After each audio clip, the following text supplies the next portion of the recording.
So hey everyone, welcome back to our YouTube channel. आज हम आ गए हैं आपके पास एक न्यू वीडियो लेके, जो कि हमारी पाठ योजना की है, जिसका हमारा जो विषय है नागरिक शास्त्र है और उसका प्रकरण जो टॉपिक है हमारा जनसंख्या, पॉपुलेशन जिसे हम कहते हैं, वो है। और इससे पहले अगर आपको लेसन प्लान चाहिए civics, history, geography, Hindi, English, तो आप मेरे यूट्यूब चैनल पर विजिट करके देख सकते हो।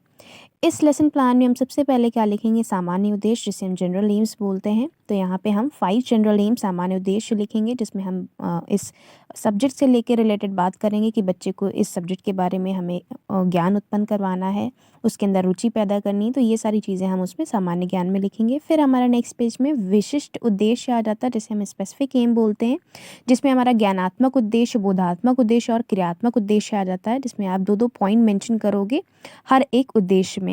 फिर उसके बाद में हमारा शिक्षण सहायक सामग्री आ जाता है। जो भी आपने इस टीचिंग में आपकी जो सामग्री लगी, जो भी आपने टीएलएम यूज़ करें, वो यहाँ पे आप मेंशन करोगे। फिर उसके बाद में प्रीवियस नॉलेज आ जाती है, पूर्व ज्ञान आ जाता है कि जो भी आप चैप्टर पढ़ा रहे हो उससे रिलेटेड बच्चे को पूर्व ज्ञान होना चाहिए, तभी उस बच्चे को इस लेसन प्लान को अच्छे से समझ पाएगा वो। नेक्स्ट पेज में हमारा प्रस्तावना प्रश्न आ जाते हैं, इंट्रोडक्टरी क्वेश्चंस आ जाते हैं, जो कि हमारे इसमें हेडिंग बनेगी छात्र अध्यापिका क्रिया की और छात्र अनुक्रिया की। आपके जो ये 5 क्वेश्चंस होंगे वो एक दूसरे से कनेक्टेड होने चाहिए, एक दूसरे से रिलेटेड होने चाहिए, एक दूसरे से मिलते जुलते होने चाहिए। ऐसा नहीं कि एक क्वेश्चन कहीं आप किसी और विषय से पूछ रहे हो, दूसरा क्वेश्चन कहीं और।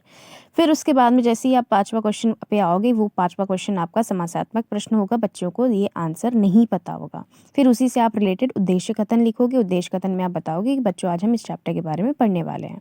नेक्स्ट पेज पे फिर हमारा प्रस्तुतिकरण आ जाएगा। प्रस्तुतिकरण में आपकी हेडिंग्स बनेंगी, शिक्षण बिंदु, छात्र अध्यापिका क्रिया, छात्र अनुक्रिया की, जिसमें आप टॉपिक से रिलेटेड 2 डेवलपमेंट्री क्वेश्चंस यहाँ पे पूछोगे बच्चों से। फिर उसके बाद में वो आंसर करेंगे। देन आप उसी शिक्षण बिंदु से रिलेटेड स्पष्टीकरण यहाँ पे लिखोगे, एक्सप्लेनेशन लिखोगे, पूरे अच्छे से एक्सप्लेन करोगे और छात्र आपकी ध्यानपूर्वक बातें सुनेंगे। जब ये आपका एक पेज में कंप्लीट हो जाएगा, नेक्स्ट पेज में आपकी फिर से हेडिंग बनेगी शिक्षण विधि की, शिक्षण सहायक सामग्री की और शामपट्ट कार्य की। शिक्षण विधि में आपके टीचिंग मेथड आ जाते हैं, जो भी आपने यूज़ करेंगे वो यहाँ पे मेंशन करोगे। शिक्षण सहायक सामग्री में जो भी आपने एड यहाँ पे दिखाया होगा बच्चों को, वो यहाँ पे स्टिक करोगे और शामपट्ट कार्य में ब्लैक बोर्ड वर्क यहाँ पे आप लिखोगे। नेक्स्ट पेज में हमारा दूसरा शिक्षण बिंदु आ जाता है। दूसरी हमारी जो भी आप टीचिंग पॉइंट लोगे उससे रिलेटेड आपके 2 डेवलपमेंट्री क्वेश्चंस हो गए। अगेन से बच्चे आपके उस डेवलपमेंट्री क्वेश्चंस का आंसर देंगे।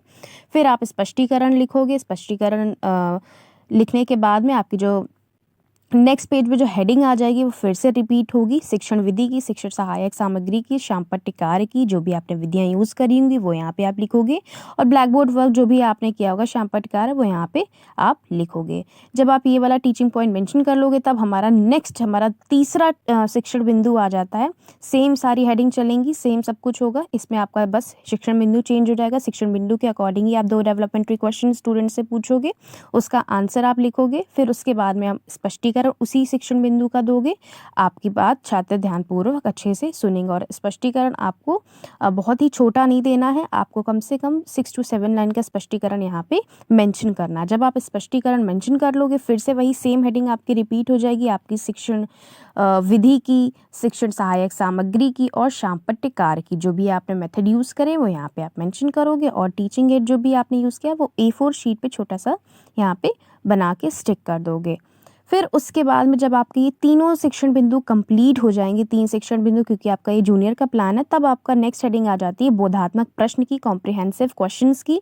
वो यहाँ पे आप चैप्टर से कहते नहीं कंक्लूजन करके, जो भी आप यहाँ पे निष्कर्ष करके जो 4 क्वेश्चन निकालते हो, 4-5 क्वेश्चन, वो बच्चों की टेस्ट करते हो कि बच्चों को वो चीज़ आ रही है कि नहीं। फिर आप जो आंसर्स लिखोगे वो ब्लैक बोर्ड पर मैंशन करोगे और यहाँ पे आप ब्लैक बोर्ड वर्क शामपट्ट सारांश जो है वो यहाँ पे एक ब्लैक चार्ट पेपर में स्टिक करोगे। नेक्स्ट पेज पे हमारा निरीक्षण कार्य आ जाता है, सुपरविजन वर्क, जिसमें आप बच्चों को बोलोगे कि सभी जो बच्चे हैं वो ब्लैक बोर्ड से आंसर्स को नोट डाउन कर ले और हम सबकी कॉपी देखने के लिए आ रहे हैं। फिर उसके बाद में नेक्स्ट हेडिंग हमारी पुनरावृत्ति प्रश्न की आ जाएगी, जो कि आप रोलर बोर्ड पे लिखोगे और बच्चों को 1 by 1 बुलाओगे आंसर्स लिखने के लिए। लास्ट में हमारी गृह कार्य की हेडिंग आ जाती है।